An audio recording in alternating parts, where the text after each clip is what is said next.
guys, welcome to Pitchside, and thank you so much for definitely checking out our content on YouTube and sharing it, and definitely giving us feedback. Pitchside is live in Morocco to cover the Afcon 2025 tournament, and with this, we definitely catch up with so many people, especially very influential people in African football and on the African continent. Ladies and gentlemen, joining me on set today is my senior, someone I've looked up to for over the years as a sports journalist, but also most importantly, one of the wise men on the African football continent. My senior, Mr. Mamadou Gaye, also known as the assassin of Ivory Coast to Abidjan, joins me on Pitchside today. Mr. Mamadou, it's a pleasure to have you on the show. Pleasure to be on pitch side. Yes. So grateful. First of all, let's start with how excited you are about the Afcon 2025 here in Morocco. How is it going for you? No, I mean, that is going to be one of the best, if not the best Afcon, by the facilities, the country infrastructures. You have a speed train, TGV, you have railways, you have buses, you have airline and airport across all the venues, which is very important. And you have also hotels, and people will definitely enjoy the Afcon in Morocco. And first class stadium. Look at the stadium today, where the opening might take place. I am from Cote d'Ivoire, but nothing close to the stadium of Ebimpe, where the opening ceremony and game of the Afcon in Cote d'Ivoire in 2023 took place, and the final. This stadium is out of this world. Yeah, very exciting there. You mentioned the stadium and the facilities in Morocco, which have got everyone attracted to this Afcon, which is a very good thing. Mr. Mamadou, here we are today, Morocco, one of those teams that maybe many people are looking forward to. What's the analysis of this Afcon and the big boys? Of course, we have Morocco, we have Nigeria, who've been struggling to win the Afcon. You have, of course, all the other nations, the big boys. What's your take on the big boys on the African continent? Just how far can they go at this tournament? First of all, Morocco started this competition. Everybody knew that they were going to be under tremendous pressure from the public in the stadium and from the entire country. You could see it in the first half.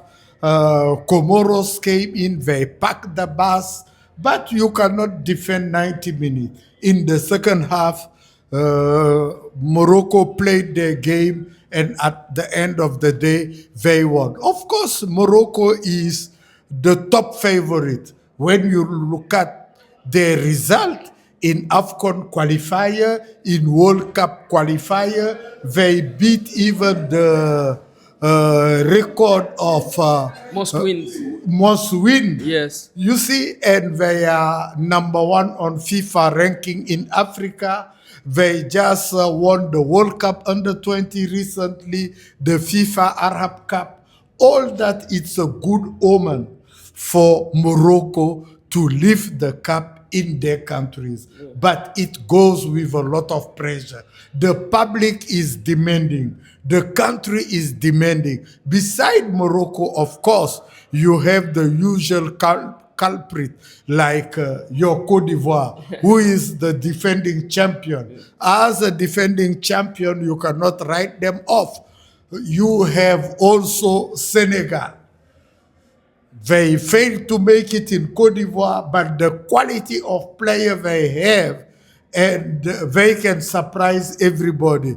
And obviously, you have the Super Eagle of Nigeria.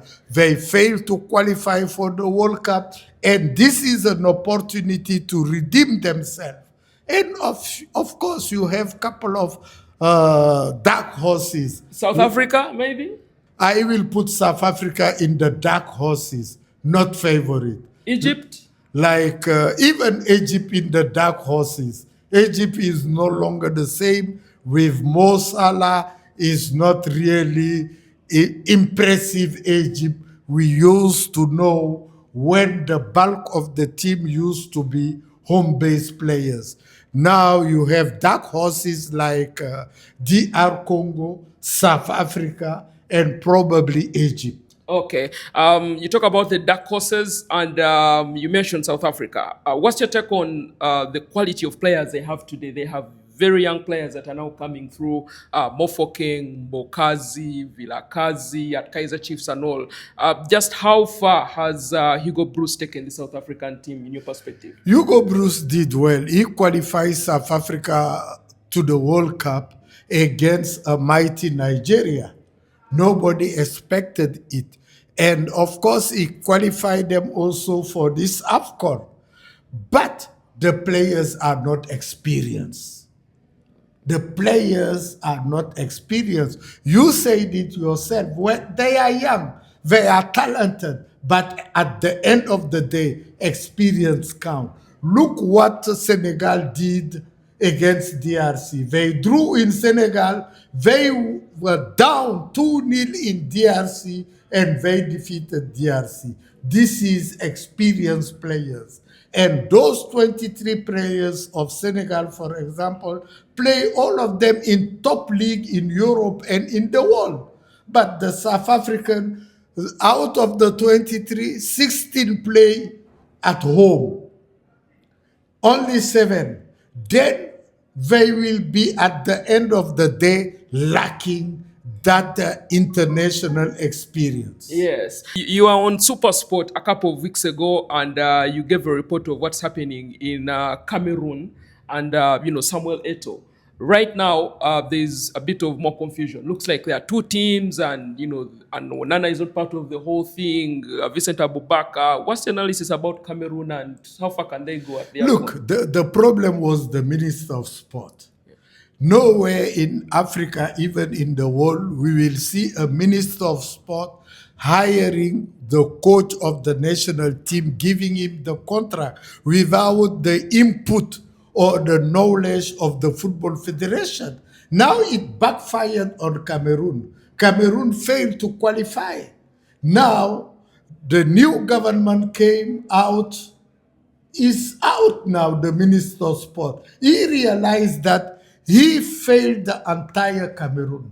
Cameroon is the country with the most participation in the World Cup in Africa. When they were 2-4, Cameroon used to be there. Now that we are almost 10, Cameroon is not there. By the fault of the minister. And some players were siding with the minister. Like you say, Onana, Aboubakar, they were supporting the minister and Mark Brice.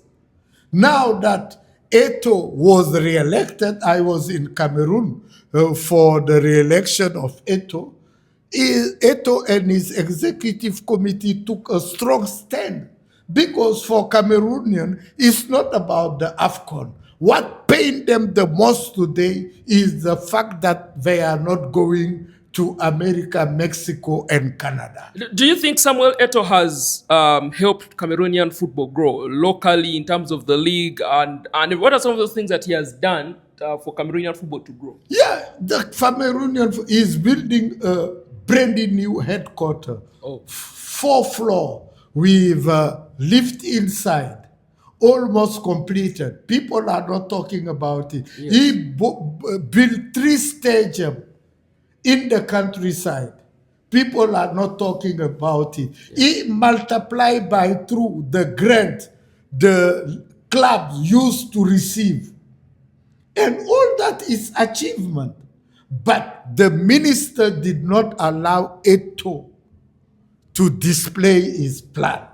Okay. By bringing in a coach, Eto'o did not win. Look, when Eto'o appointed Rigobert Song, they went to hijack the qualification in Algeria. At that time, Algeria was unbeaten. Yes. To qualify to Qatar. Now that the minister bring his own coach to sabotage Eto'o, they failed to make it. Now he brought in a coach of his own. He put aside all these politician players. He brought in youngsters And believe me, Cameroon Yes. will surprise many during this Afcon in Morocco. So you believe Cameroon are going to one of the teams that are going to surprise very many? They are going to surprise because they put in some young players, and Cameroonian, they have the mental, they have the heart, and the mere fact that they did not go, they are not going to the World Cup, they are going to give it all for this AFCON. I think during this AFCON, all team must avoid Cameroon. Motsepe, your word on Motsepe, Ivory Coast, Nicolas Pepe is not there, Simon Adingra is not there. What do you make of the team? No, look, the players are there, but it's about the heart, the passion, and the mental. Sometimes that is lacking with Cote d'Ivoire. And that group is going to be very tough. You have Mozambique.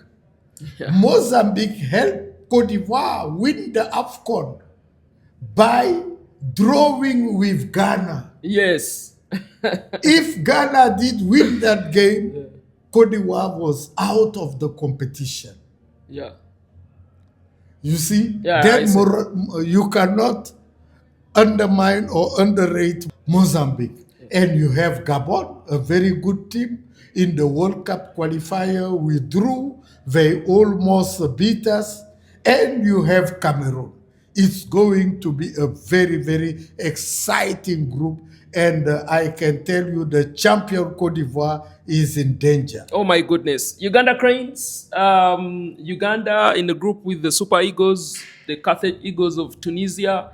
Don't be rough, Mamadou Senior. What's your take on the Cranes? But when you have two winners of Afcon, Yes. you know that it's going to be tough.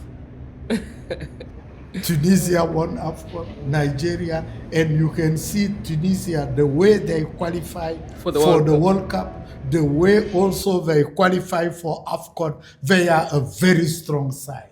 Uganda have no chance, to be honest with you. Okay, let's move away from the pitch briefly and talk about the CAF president, Patrice Motsepe. Not too long ago, there was a press conference and he made some major revelations. One, the prize money for the Afcon winner has moved from $7 million to $10 million. He also promised that the CAF Champions League and CAF Confederation Cup will also have an increase in prize money. Mr. Mamadou, what is your take on Patrice Motsepe's reign so far? You've covered so many CAF presidents. What is your take on this one? Look, when Patrice Motsepe came in, CAF was bankrupt, owing money to everybody. They cancelled the contract with Lagardère. They have to settle it with $50 million. All that was lost. Then Motsepe came in, he paid all the debts. He improved women football was not there. With a lot of money injected in women football. And not only women football, Confederation Cup, even now when you are knocked out in the preliminary, you walk away with 50,000 US dollars. Yeah. Even that is going to increase. Since he came in, money is increasing everywhere in each and every CAF competition. Even for this AFCON, from 7, the winner will pocket 10 million US dollar. And I think, you like it or not, Motsepe did very well for restoring the finance of CAF and for giving more money to the Football Federation as well to the clubs. All right, and then he talked about moving the AFCON into a 4-year cycle, which has received a lot of negativity, starting with after the AFCON of 2027. What's your take on the decision of moving AFCON to a 4-year cycle and introducing another football competition, which is going to be added in the football calendar of Africa? Look, it was long overdue. The 4-year cycle. If you look at it, Europe is 4 years. South America is 4 years. Asia is 4 years. We are the weakest link when it comes to world football, even though we are many. Yes. And we want to dictate things. Impossible. And when we try to dictate things, we are not thinking of all our players that trade in Europe and make huge money in Europe, change life back in their countries. You take Sadio Mane. When he was in Liverpool, he built a hospital, he built a school, he built so many things, a stadium. It's the money he made in Europe. Then things have to change. Yeah. You understand? Yeah. Then we must compromise with Europe. Yes. Then we cannot dictate to say 4 years. Yes. We must reach a compromise. And I think this is a good compromise. And in between, he brought in the Nation League. Will also allow so many local players to be involved. And it's going to generate more money for football. Then at the end of the day, it's a win-win situation. All right, Mr. Mamadou, as we conclude this interview, please, your last message to Africa and what they should expect from this Afcon. No, I think this is going to be the most exciting and beautiful action. Look, I was impressed today. Look at it rain non-stop. But the ball was rolling like in a carpet, which was not the case in my country, Cote d'Ivoire. Yes, the last Look, Afcon. even when we were coming to the stadium, it was raining. Yeah. 90 minutes non-stop. But it's too cold as well. But it's good for the players. You are not playing, I am not playing. Yeah. This is a perfect weather for the players. Then, #1 World Cup, African Nation Cup. Thank you. All right. Thank you very much. We've been joined by Mamadou Gaye, a senior football analyst, of course, on the African continent. He's broken down a lot of things. As always, guys, keep it pitch side. Don't touch that dial. Cheers.